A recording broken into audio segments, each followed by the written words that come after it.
Jemaat yang terkasih, setiap daripada kita mungkin mengalami pergumulan, cabaran, dan rintangan saat ini. Tapi tetap ingat bahwa Tuhan selalu ada menyertai kita semua. Mari kita buka Alkitab di Rut pasal yang keempat, ayat ke-13 sehingga ke-17. Lalu Boas mengambil Rut dan perempuan itu menjadi istrinya dan dihampirinya lah dia. Maka atas karunia Tuhan perempuan itu mengandung lalu melahirkan seorang anak laki-laki. Sebab itu perempuan-perempuan berkata kepada Naomi, "Terpujilah Tuhan yang telah rela menolong engkau pada hari ini dengan seorang penebus. Termasyurlah nama anak itu di Israel, dan dialah yang akan menyegarkan jiwamu dan memelihara engkau pada waktu rambutmu telah putih. Sebab menantumu yang mengasihi engkau telah melahirkannya, perempuan yang lebih berharga bagimu dari 7 anak laki-laki." Dan Naomi mengambil anak itu serta meletakkannya pada pangkuannya, dan dialah yang mengasuhnya. Dan tetangga-tetangga perempuan memberi nama kepada anak itu, katanya, "Pada Naomi telah lahir seorang anak laki-laki." Lalu mereka menyebutkan namanya Obed. Dialah ayah Isai, ayah Daud. Amin. Jemaat yang terkasih, tema kita pada hari ini adalah pergumulan pasti akan berlalu. Siapa di sini yang tidak mempunyai masalah ataupun pergumulan? Pasti setiap daripada kita mengalami pergumulan masing-masing. Ada yang bergumul tentang masalah kesehatan, masalah keuangan, masalah keluarga, masalah anak-anak, masalah teman-teman, masalah percintaan, dan sebagainya. Begitu juga yang terjadi dengan keluarga Naomi, di mana dia mengalami pergumulan kematian suaminya dan 2 orang anak lelakinya juga. Naomi mempunyai 2 orang menantu perempuan, yaitu Orpa dan Rut, yang juga menjadi balu. Di dalam kitab Rut ini menceritakan bagaimana seorang perempuan yang bernama Rut dari Moab yang berkawin dengan seorang lelaki Israel yang bernama Mahlon, anak kepada Naomi yang telah meninggal dunia. Rut mempunyai pergumulan yang sangat berat ketika itu, di mana beliau mengalami yang pertama kematian suami. Yang kedua, ibu mentuanya Naomi meminta Rut untuk balik ke kampungnya. Yang ketiga, Rut tidak mempunyai anak. Yang keempat, Rut tidak mempunyai pekerjaan. Yang kelima, Rut seorang yang miskin.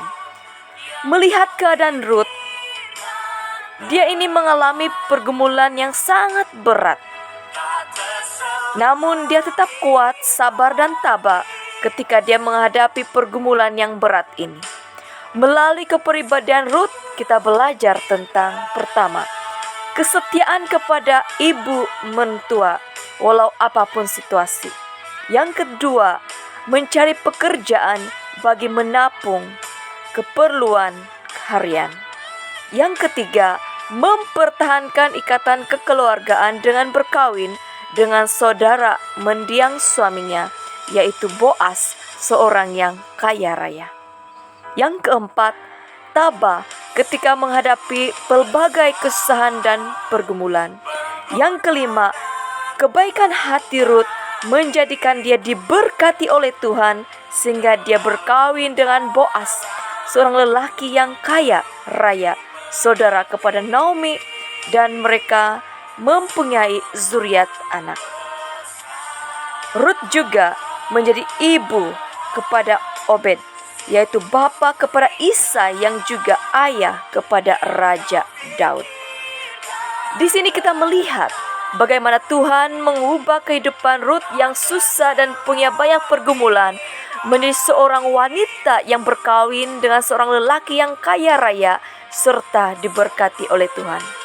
Kalau Tuhan boleh mengubah kehidupan Rut menjadi luar biasa dan baik, pasti Tuhan juga mampu mengubah kehidupan kita menjadi yang lebih baik daripada sekarang. Amin.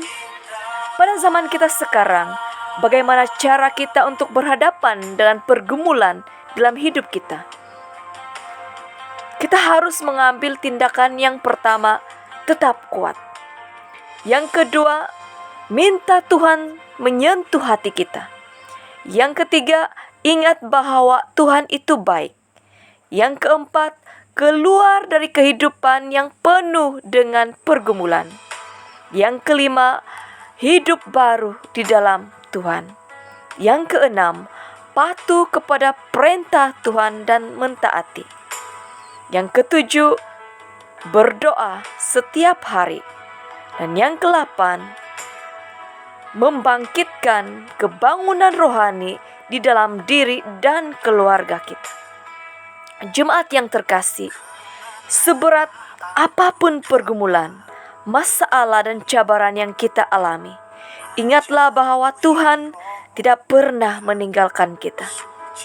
Tuhan peduli akan diri kita dan hidup kita. Semua pergumulan yang kita alami sekarang akan berlalu. Pergumulan itu adalah salah satu cara untuk menguji keimanan kita kepada Tuhan.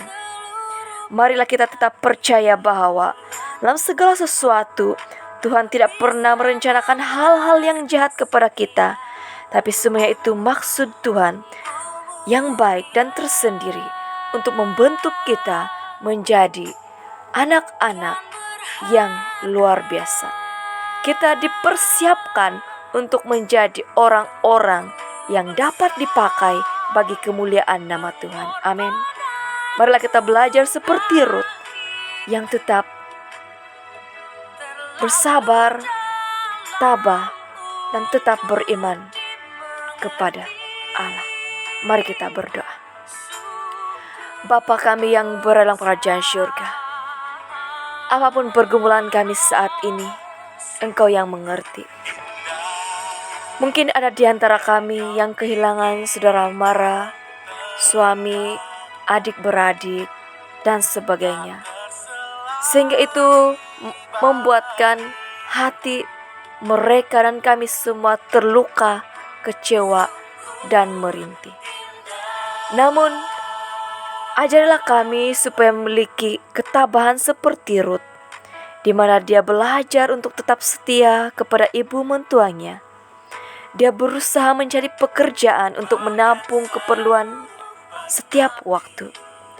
Dia berusaha untuk mempertahankan ikatan kekeluargaan. Dan dia tetap tabah ketika mengalami pergumulan yang berat. Sehingga Engkau melihat hati dia yang benar dan Engkau memberkati dia berlimpah-limpah. Tuhan,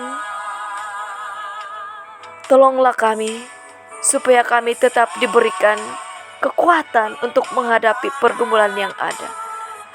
Kami tetap mau percaya bahwa pergumulan yang kami alami sekarang pasti akan berlalu menurut waktu. Orang-orang yang sedang mencari pekerjaan, tolonglah Tuhan supaya mereka menemui dan mendapat pekerjaan yang baik. Orang-orang yang mencari kebahagiaan, pertunjukkanlah kepada mereka tentang kebahagiaan yang sebenar yang daripada-Mu. Orang yang mempunyai masalah, kesusahan, tolonglah Tuhan supaya mereka dan kami semua tetap kuat. Terima kasih Tuhan karena dalam segala sesuatu Engkau tidak pernah melupakan kami. Engkau tetap memberkati kami dan mempersiapkan kami untuk menjadi pribadi-pribadi yang kuat, yang hidup di dalam karya penyelamatan. Bapa, kami mengaku bukan dengan pengabdian kami, semata-mata kami menerima berkat-Mu. Karena semua itu tidak dapat kami balas, ya Tuhan. Tapi kasih-Mu sangat besar dalam hidup kami, Tuhan. Engkau mengangkat kami daripada kejatuhan menjadi pribadi-pribadi yang indah. Engkau mengangkat kami daripada lembah dosa untuk menjadi pribadi yang disucikan dan dimurnikan. Bapa, Tolonglah kami supaya kami hidup sesuai dengan kehendak-Mu. Menyalipkan sikap kedagingan kami, supaya kami mengerti apa yang Engkau mahu kami lakukan dalam hidup kami. Tolong kami Tuhan, kuatkanlah kami. Terima kasih Bapa. Dalam nama Tuhan kami Yesus Kristus, kami mengucap syukur dan berdoa. Amin. Salam kasih daripada saya, Pastor Flianivo. Tuhan menyertai dan memberkati kita semua.